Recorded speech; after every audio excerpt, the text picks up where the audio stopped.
2012 and 2013 alike, from social unrest and strikes. How damaging will these strikes be in the long run?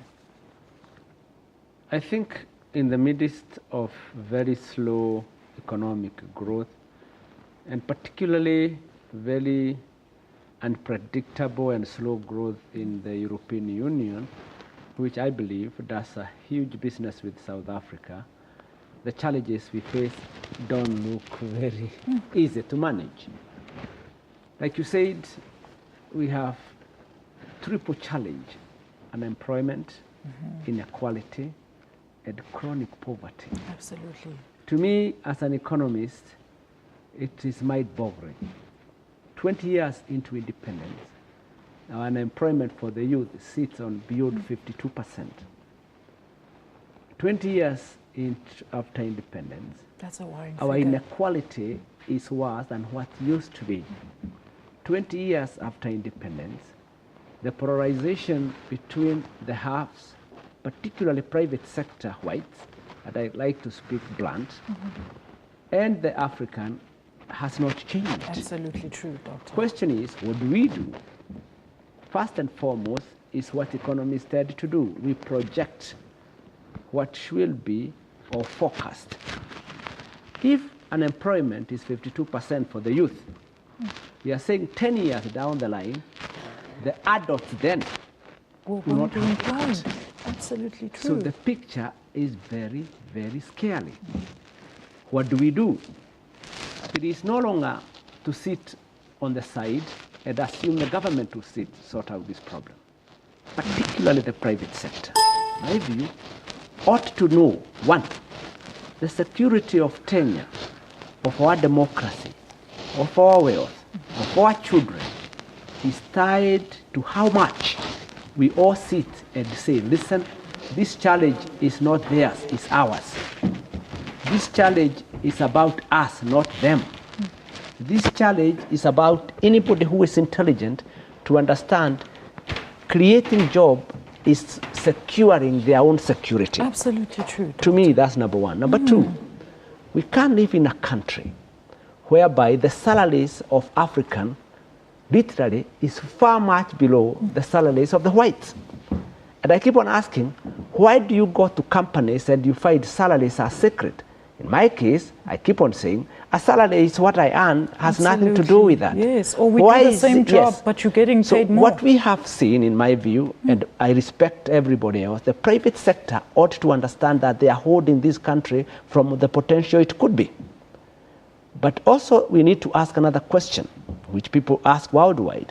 How did it happen that we moved away from apartheid and our South African government did not come up with a very well-structured commercial bank of the people to which we can access capital in the first place? Absolutely. How did it happen we did not come up with cooperatives that could respond to the challenges of the masses, because we could not have trusted the same institutions that were part of carrying the legacy to be the one for us to access capital.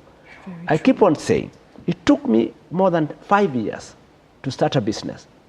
With a PhD in economics, articulate as you may imagine, yes, I could not access a penny because of my color. Because of your color. Today, I created 100 jobs, but on the other hand, as I create them, I need to grow.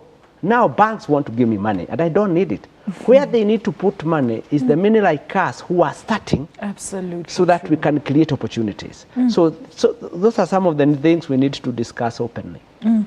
Now, Doctor, how will the implementation of the national development address structural bottlenecks to job creation, which is a very rampant issue, as we've just spoken about? I think there are two parallel issues. The national development plan in the long term can assist, but with the commitment of the people. The people need to drive the show, one of which we need to be able to create talents among the youth. We need to create not only public job sector, which are massive, which are good, but they are not long-term in the many years down the line.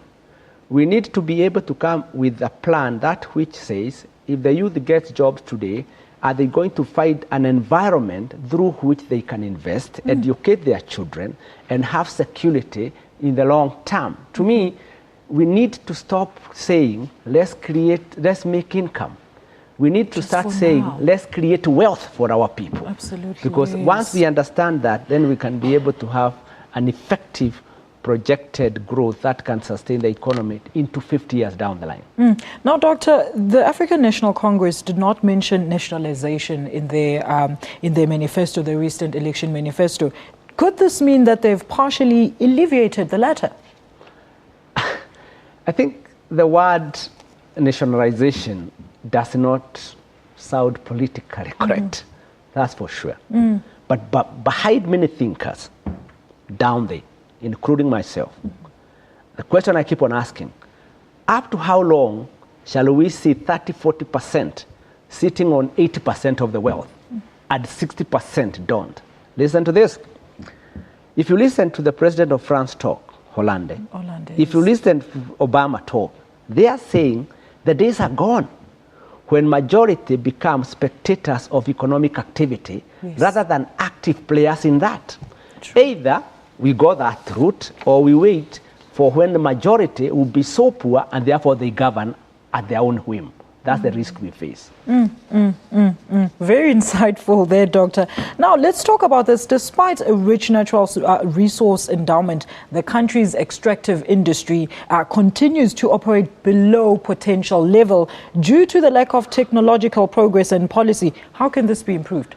Two things. We need also to ask our trade union, much as we want to create many jobs, productivity needs to drive the economy. In other words, what I put in our 1 hour, if all of us go to do the same job, our productivity per hour, per person, is lower on average than the productivity in Japan or anywhere else.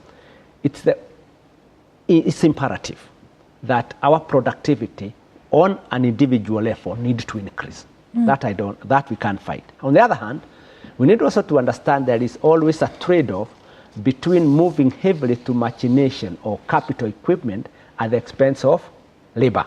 So there is always that economic challenge. What do we do?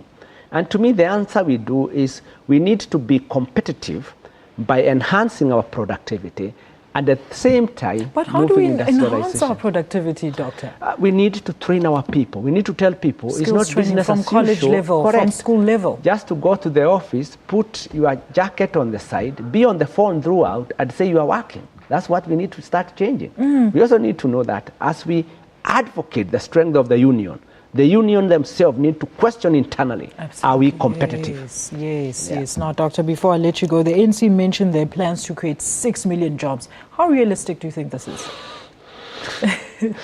May I be honest with you, I reserve my comment. All right, Doctor. Well, thank you very much. That was Economist Dr. Peter Karungu. All right, it's time.